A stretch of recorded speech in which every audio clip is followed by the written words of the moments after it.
بسم الله الرحمن الرحيم. الحمد لله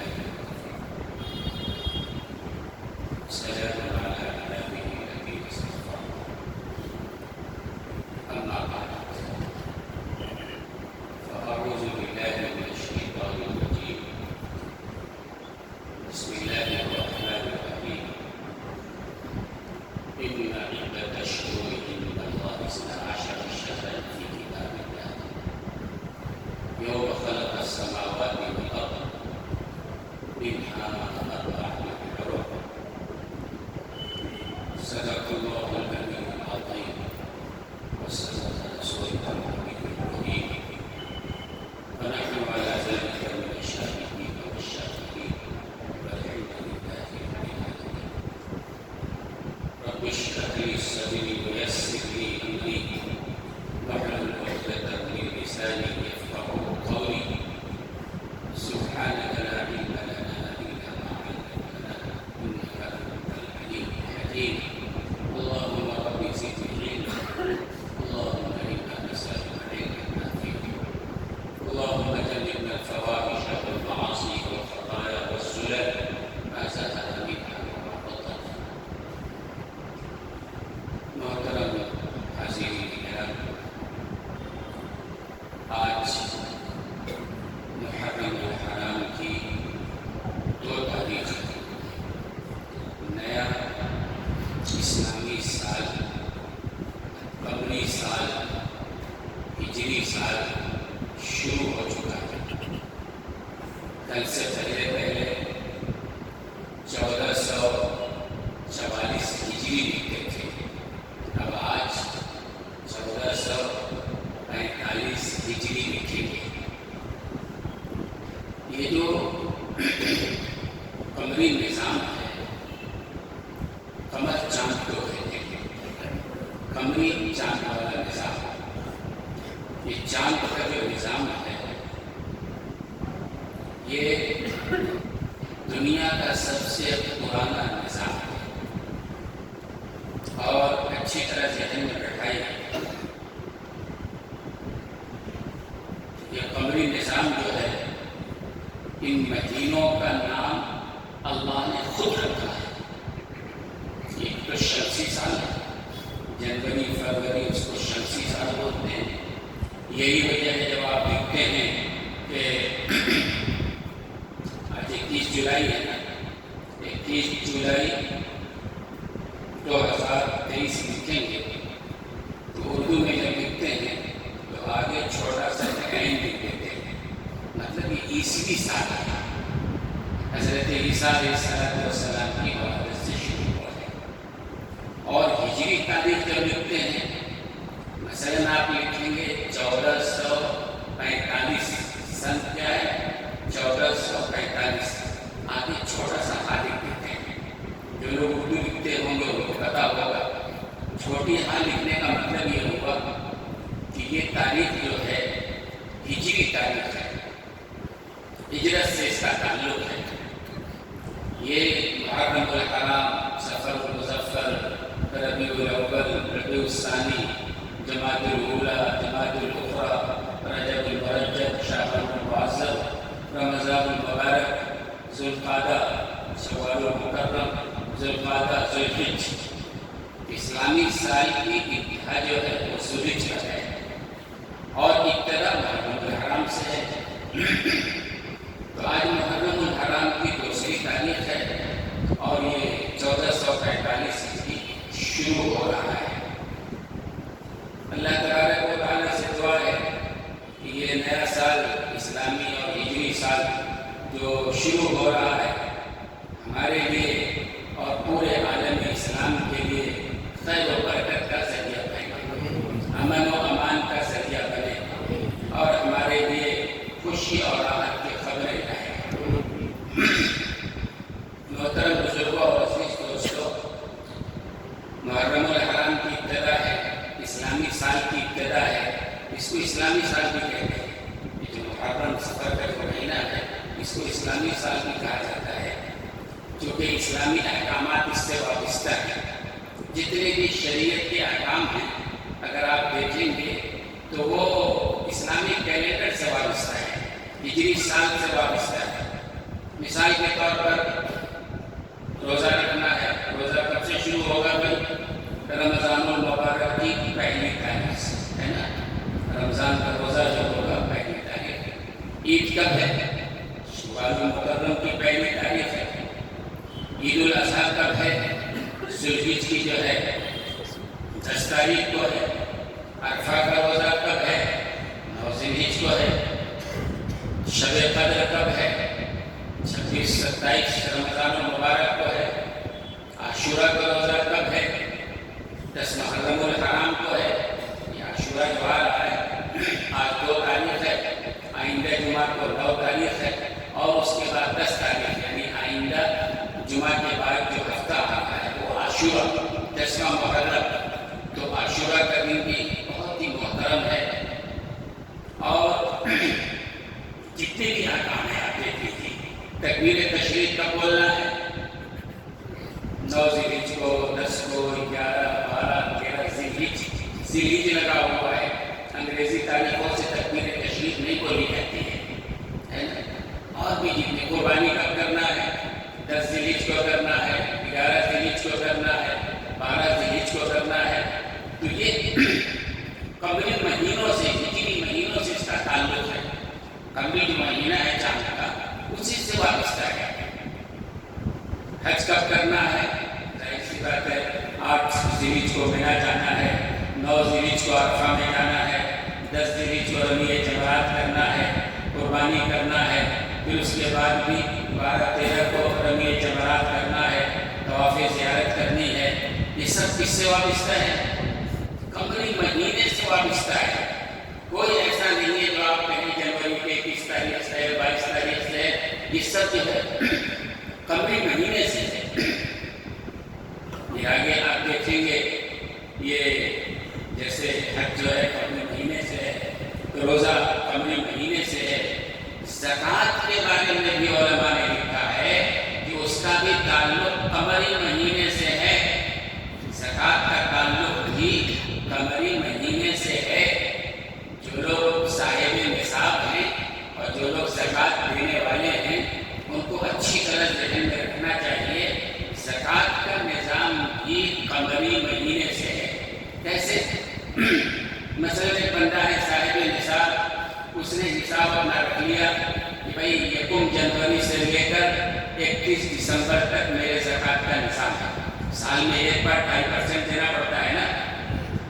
زکوٰۃ جو دینا ہے سالانہ دینا ہے صاحب نصاب کو، جو مال بچا ہوا ہے سال میں ایک بار دینا ہے۔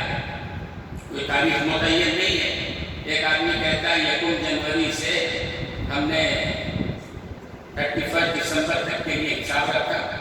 اس میں کیا ہوگا معلوم؟ علماء نے لکھا ہے کہ ہر سال 10 دن کی زکوٰۃ آپ کم دے رہے ہیں۔ اس کی وجہ یہ ہے کہ وہ جو عیسوی کیلنڈر ہے 365 یا 366 دن کا ہوتا ہے، اور یہ جو قمری مہینہ ہے، قمری جو کیلنڈر ہے، اس کے اعتبار سے 354 دن کا ہوتا ہے۔ چونکہ قمری جتنے بھی مہینے ہیں یا تو 29 کے ہوں گے یا 30 کے ہوں گے۔ 28 کا کوئی مہینہ قمری مہینہ نہیں ہوتا ہے کہ محرم 28 کا ہو گیا اور اس کے بعد سفر جو ہے 31 کا ہو گیا۔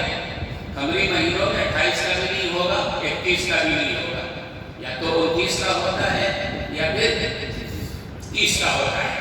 اور شمسی مہینہ جو ہے وہ جنوری فروری والا جو ہے، اس میں 7 مہینے ہیں، 31 دن کے ہوتے ہیں، 4 مہینہ 30 دن کا ہوتا ہے، 1 مہینہ 29 کا ہوتا ہے، 28 کا بھی ہوتا ہے۔